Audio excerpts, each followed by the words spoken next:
Hello. Today we'll be covering my top 10 favorite fantasy books series.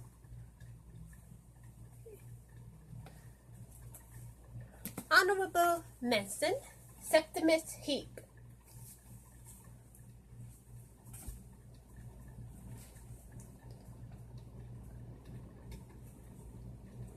Number 10, Deal with Dragons.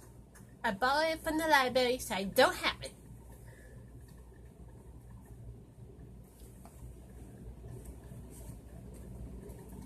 Number 9, Fairy Wars. I've only read the first book so far, but it was amazing, so I decided to include it. Actually, I've only read the first book of Dealing with Dragons as well. So, this is right at the bottom.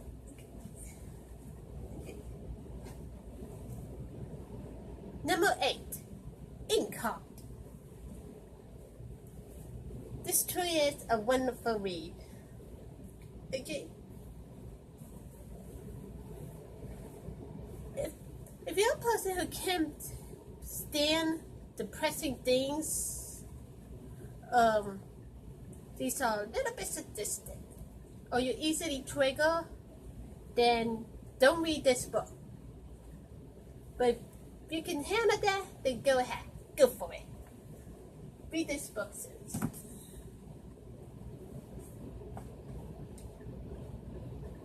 Number 7. Witches and Wizards by James Patterson. One of my most favorite authors. He makes wonderful teen book series. I mentioned him before.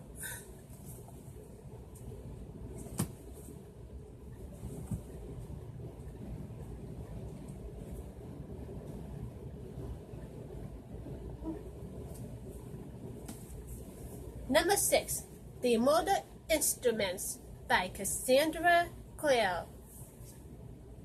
She has the same name as me. Well, the same first name, but it makes them very easy to remember. Although I spell mine with the K. And well, I had a lot of fun with this series. The certain aspects of it that kind of gets on my last nerve, but they're easy to ignore. For example, Alec.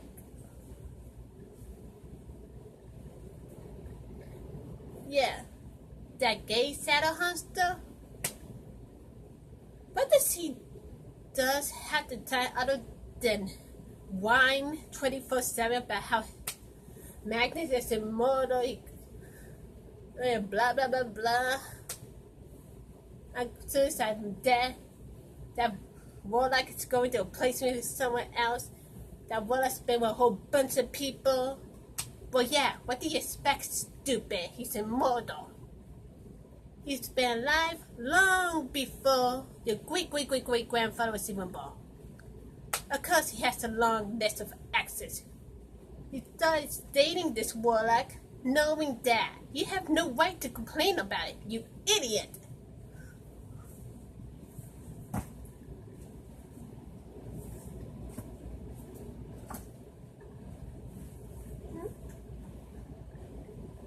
And number 5 is the Night Road series.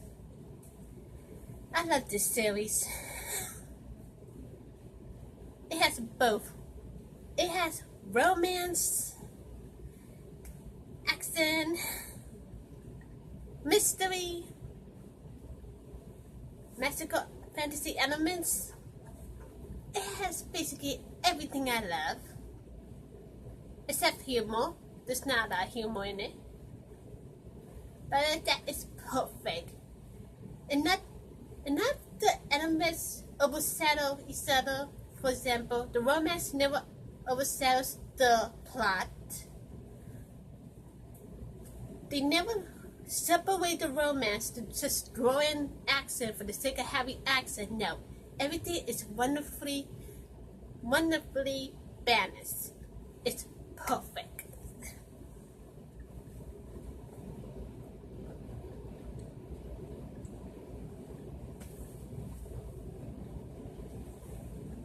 Number 4, The School of Good and Evil. I got my sister in the movie, she brought me this 2-book pack for Christmas. And thank God she did, because it was wonderful. I haven't read the third part yet, but I will. And when I do, I will make a review of the whole entire set. It's a 3-book series, so yeah, I can do it. Hi. Okay, number 3,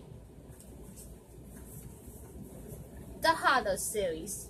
I love this.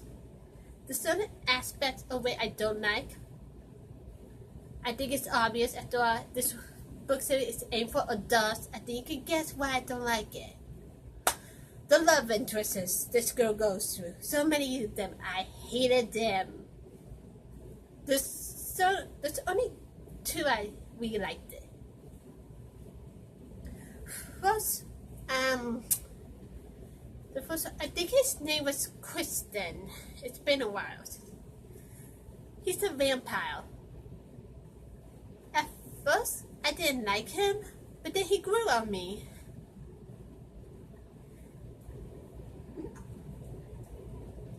And the second is Trent, the elf. He's the guy Rachel actually ends up with in the end.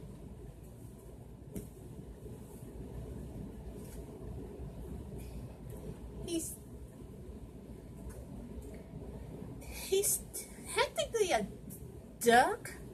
He does have some of the aspects I often complain about the adult love interest in the books.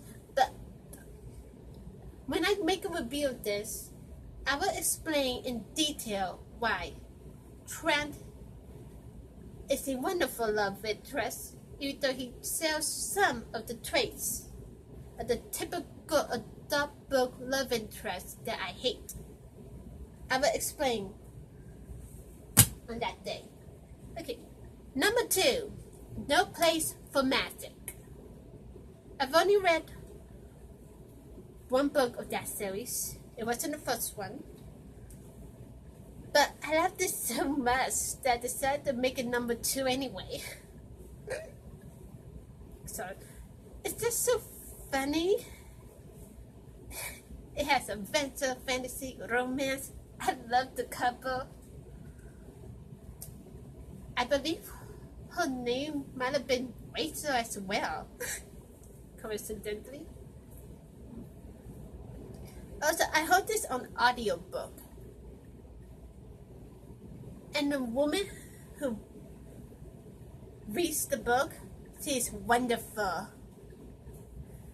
Very talented with making up voices. She brought the characters to life. So I strongly advise you to listen to the audiobook version of No Place for Magic.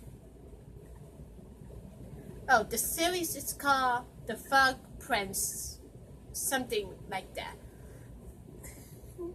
The one was No Place for Magic. Seriously, she was wonderful. I don't remember her name, but she was perfect. Why am I even looking at this? I know it's there.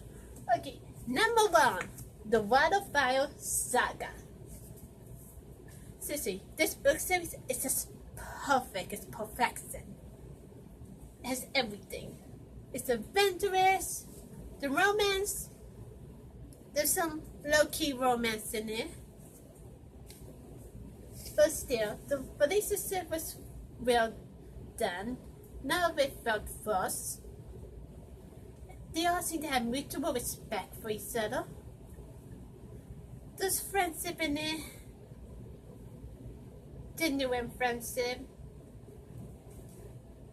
The girls do not strictly all that, oh, I like this boy and blah blah blah blah blah. No, they got other things on their minds beside that. It's okay for girls to like boys, okay? I'm not dissing that. I love romance. Okay?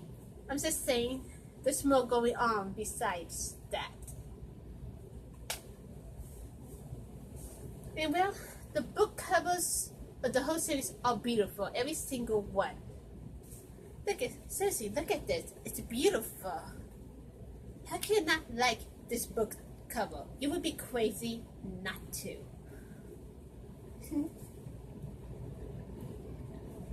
And well, I just love it.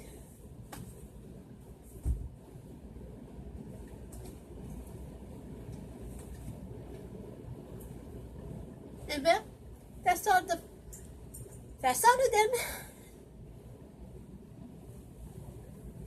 The next video might be either a K-drama review or an anime review. We'll see what I feel like today. And well, if you like this video, press the like.